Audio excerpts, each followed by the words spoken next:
digital dementia. And this is a real medical term right now. This is the idea that we're outsourcing our brains to our smart devices. We're so reliant on our smartphones that our smartphones are making us stupid. Does that make sense? I mean, it's convenient. I don't want to memorize 500 phone numbers, right? Nobody wants to do that. But we've lost the ability to memorize one. Like if I give you a 7-digit number now, how difficult? Would it be you find that kind of difficult to memorize, like a phone number that you used to do years ago? Yes or yes? Because if I take my arm and I put it into a sling for 6 months, does it stay the same? Would it even grow stronger? It would what? It would atrophy and grow weaker. Same thing with your mental muscles. If you're relying on your phone to keep your schedules, your to-dos, do simple. I went out to dinner with 10 people recently. There was 10 of us. And 3 people at the end pulled out their phones to divide the bill by 10. We've lost the ability to be able to do certain things, and so that's where digital dementia is. Smart devices could be extremely convenient, but they could be crippling also. So it could be a balance. Can I borrow someone's phone, please? Anyone? Thank you. Okay, there is a subconscious reaction to these devices when we use them, okay? What if I were to hold my phone while I'm talking to you? I'm not checking it, it's not buzzing, it's not beeping, I'm nothing, I'm just holding it. Do you feel at this moment that you are the most important thing to me right now? No, you do not. Because there is a subconscious reaction we have to the device. When it is out, it makes the people around us feel that they are less important. So when we're walking down the halls in our offices and somebody says, hey boss, can I ask you a question? You go, sure, what's on your mind? We've just told them they're not that important. Or we can go, sure, what's on your mind? And if you don't have a pocket, find a shelf, put it on the shelf, come back and say, sure, what's on your mind? When we show up to a meeting, or a lunch, or a dinner, with our colleagues, our clients, or our friends, or our families, and we put the phone on the table, we have announced to everyone in the room that they are not that important to us. And by the way, putting the phone upside down is not more polite. My favorite one is in the meeting or at a lunch with someone that the phone will ring and the caller ID will pop up and they will go, I'm not going to get it. Oh, so magnanimous. Oh, I'm lucky to eat with you today. Or they could just put the damn thing away. You can tell how addicted we are. When somebody pulls out their phone when you're with them, how uncomfortable does that make us feel? You're walking down the street with someone, they pull their phone out. We feel stupid, so what do? We pull our phones out. We're so addicted. Somebody goes to the bathroom when we're at dinner, and what do we have to sit there by ourselves? God forbid we should look around the room for 5 minutes. We pull our phones out. Meetings, awful. What do we do when a meeting happens, right? Everybody's sitting waiting for the meeting to start. Bob's running a few minutes late. Bob's here? Okay, start the meeting. Do you know when relationships are built? All that in between time. Parents have to intervene. We have to stop giving our kids free access to social media and phones at young ages. They are not ready for it. Their minds cannot cope with the dopamine. Balance is fine. You can give a kid a phone, but they can't use it in their bedroom. They can't have it at the dinner table. They can't take it to school. They can only have it up to a certain hour, and you take it away. They're children. You can take the phone away.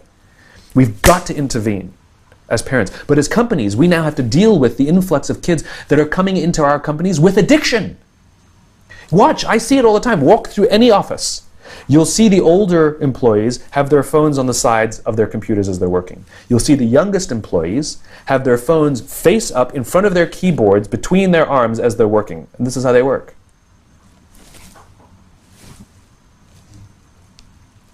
And the science is alarming. They did experiments on mice where they did the multitasking. They put flashing lights to mimic going from the computer to the cell phone, the computer to the cell phone to the TV.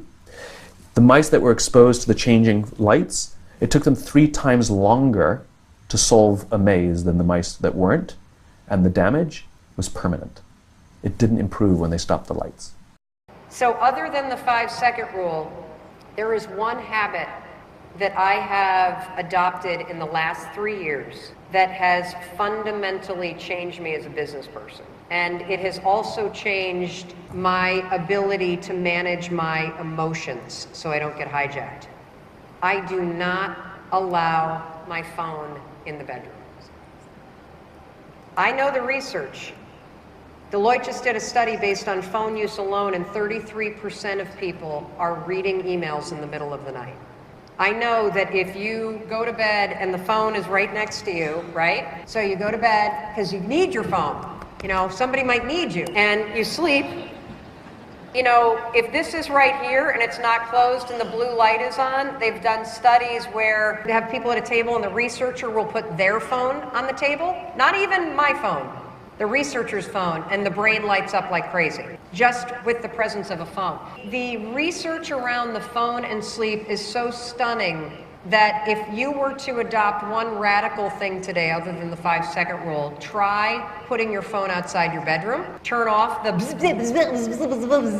so you don't hear it. Tell people who need to reach you to call you. My kids, I have a kid in college, a kid who's, you know, high school, kid in middle school. If there's an emergency, call me. There is nothing happening on your phone at 2 o'clock in the morning that's important. But if you allow yourself to become a tool of this is supposed to be your tool for selling, your tool for communicating, and we're all becoming the tool. Here's the other thing, common sense-wise, that I want you to understand. You wake up, the alarm goes off. What do you do? Whoop! So you're not even vertical, and you're reading emails. And what is in these emails? Other people's crap. If you don't have boundaries with this puppy, it's going to impact sleep, it's going to impact how much money you make, it's going to impact how much self-control you have. And so when I put this thing outside the bedroom and I wake up, I walk over to where the phone is, it's plugged into my bathroom, I turn it off, I don't look at it yet. I give myself 5 minutes. 5 minutes before I tune into the world to actually tune in up here and say, what's the one thing I'm going to get done today that really matters to me? If you're the kind of person that feels like you don't have control over your day, that your day gets hijacked, that you can't get to the priorities, that you're always behind the ball, this one planning thing will change your life. No phone in the bedroom, turn it off when the alarm goes off, 5 minutes, 5 lousy minutes, 5 lousy minutes before you tune into the rest of the world. And if you've got the kind of job where you've got to check it, get up 10 minutes earlier. You have control over this stuff, and it is so important that you take it seriously now because you're living at the slowest moment of your entire life. So you've been an educator through the rise of the smartphone, and my question basically relates to procrastination and task delay, needless task delay specifically. And given the unprecedented level of distraction that we have in today's world, I just wanted to get your perspective from a psychological standpoint on, other than cleaning your damn room, what would you suggest to a student who's looking to overcome these things? Well, I think with any, let's call it addictive process, I mean, email is powerfully addictive, right? Partly, it's a slot machine, and I mean that technically. So when you pull, that's a variable ratio reinforcement schedule, if I remember correctly. And it's very addictive because if you pull on the slot machine arm enough, you will win. And you never know which pull will reward you. And so not only is that addictive, it's very hard to extinguish that. And so email's like that because there's always something beckoning, and now and then it's a jackpot. And social media is like that because, you know, people are posting interesting things. And so, well, how do you overcome an addictive process? And partly you do it by replacing it with something better, right? So when people study drug and alcohol use, they often make an elementary mistake, which is to try to figure out why people use drugs and alcohol. That's not a smart thing to wonder. We know why people use cocaine. Cocaine directly stimulates the systems that produce positive emotion. It's like, so there's no mystery there. The mystery with cocaine is very, very simple. Why don't people take cocaine all the time until they die? That's the mystery, really, because you can get isolated rats to do that. So, and for some people, alcohol has the same kind of effect, except it's mediated by opiates. But often what people have to do to get themselves out of an addictive process is to find something better to do to replace it. And so I would say the problem with the gadgets, and I mean, they're amazing things, is that they proximately interfere with medium to long-term goals, I would say. And so I think the first thing you have to do to bring them under control is figure out what it is that their use is interfering with. It has to be something important, right? So you think, well, I want to do something important. Well, what is that? Well, it could be personal. Maybe you want to have a relationship. You want to get married. You want to have kids. You want to have a career that's meaningful. You want to have a life. You want to have an Abrahamic adventure and be the father of nations, let's say. Well, you can't be ratting away on your cell phone and doing that. And so I think part of it is to set your sights high and make a plan and figure out who you could be and see if obsessive utilization of smartphone fits into that vision of nobility. And it will partly, because they're unbelievably powerful communication devices, but so often it's for lack of something better to do, and it also interferes. So that's about the best I can do with that.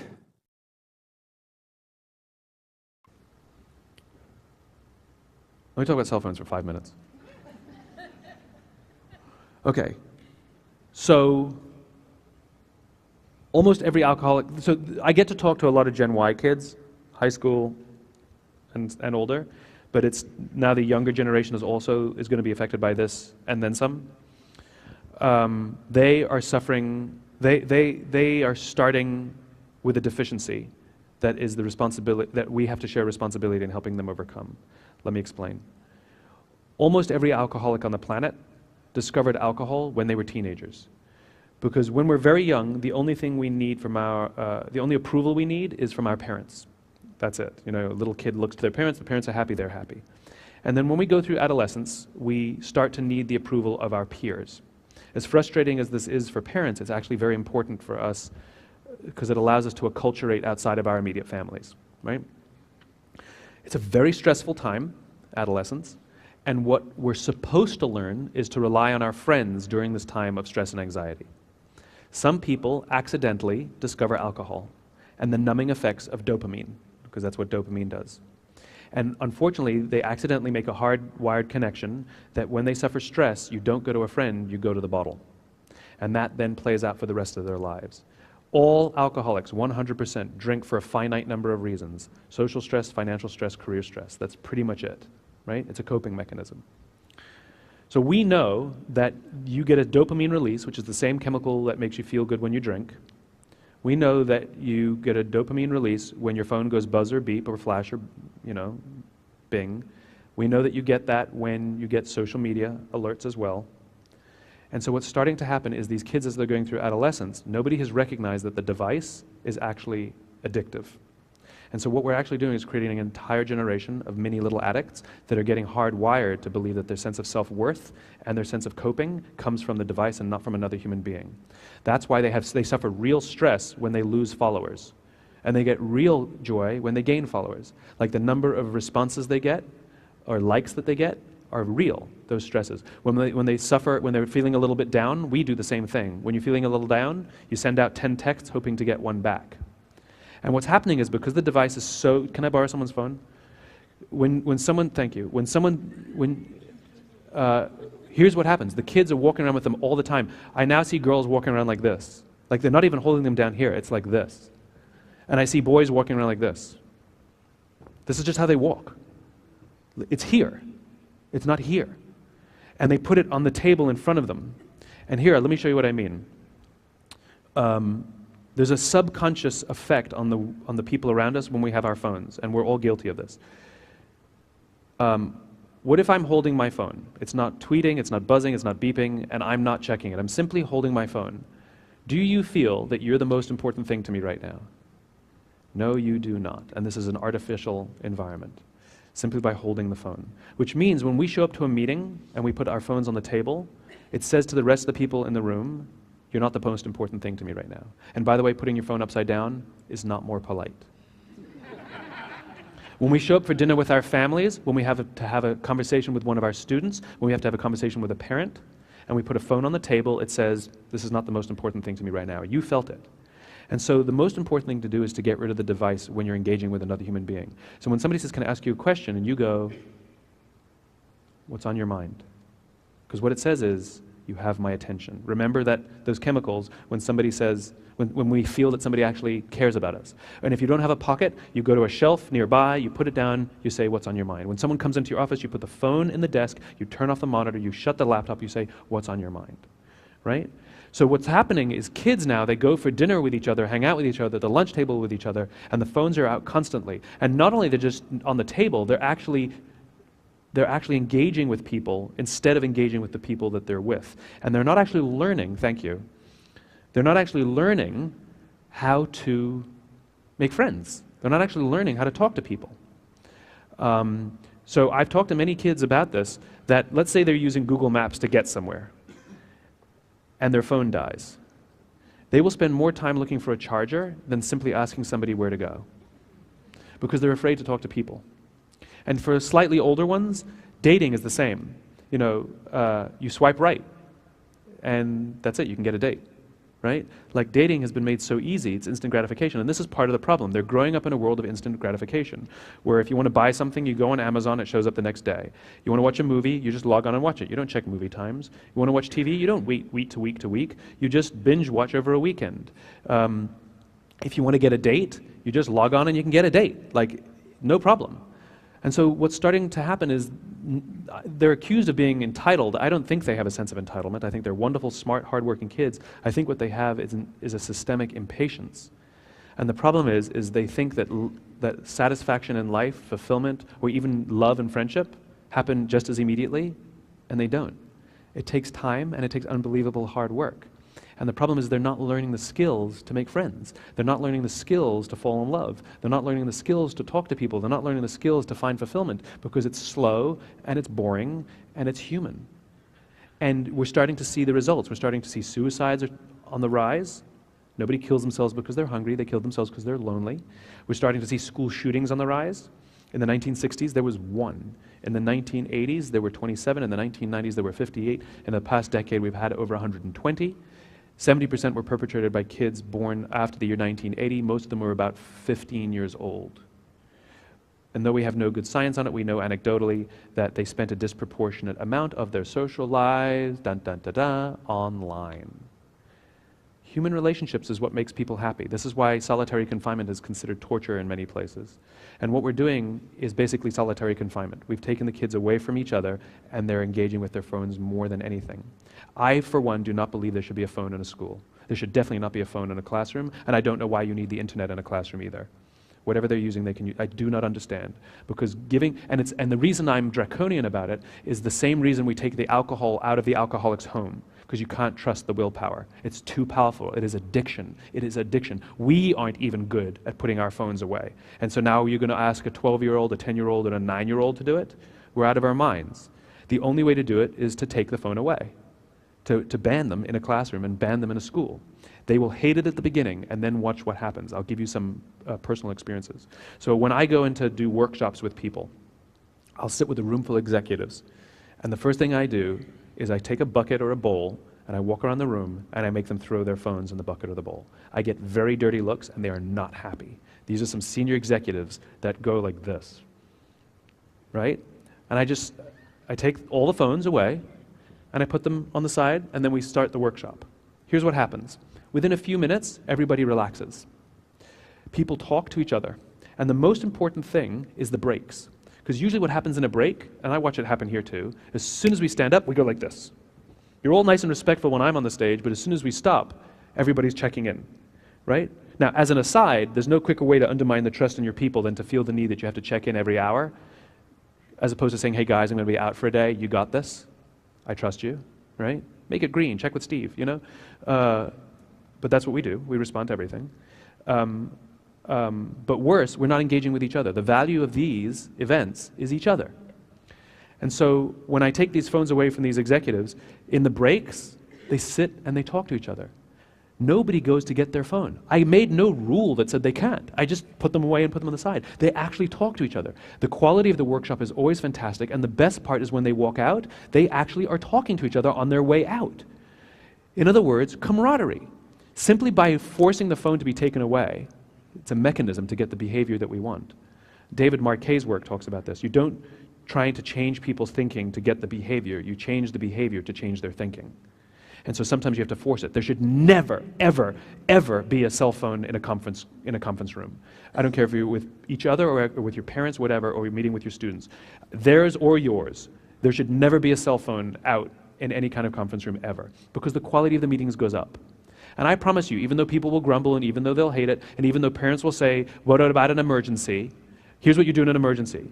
Call this number, it's the school, tell us little Jimmy, something happened to his grandmother, and we'll go get little Jimmy for you. Old school, right? Like, I got it, there's an emergency. That doesn't mean the kid has to have a phone on the whole time, because the negative impact is not worth the benefit. And at the end of the day, how many kids have really been called up because of emergencies on their phones? I mean, you know? In my world, I would love to put chicken wire inside the sheetrock of all the schools so the phones just don't work. And it'd be like, AT&T, you know? Anyway, my point is what'll start to happen is simply by removing the device, including the cafeteria. I'm not talking classroom, I'm talking everywhere. You'll start to see the kids talking and learning how to communicate and learning how to build social relationships, learning how to talk to each other, learning how to talk to their teachers, learning how to talk to their parents. They will acculturate and socialize. There's skills that they're lacking that are manifesting in things like depression, suicide, and school shootings later on in life. Those are the worst case scenarios. The best case scenario is you just hate your life and live your life just going through life thinking life sucks and not really loving your friends. Colleges now are dealing with unprecedented numbers of people dropping out or taking leaves of absences because of depression. It all starts here. You know, if there's one school here that wants to experiment and literally ban phones in the entire building, teachers included, I think phones should be treated like smokers. Make as many texts as you want, make as many personal calls as you want outside, right? At least smokers are social. At least they go out with each other. And the reason I say this is not because of some highfalutin opinion. I love technology. I think there's nothing wrong with technology. It's about the balance. Alcohol is great. Drinking too much alcohol is not good for you. Gambling is fun. Gambling too much is not good for you. Cell phones are wonderful.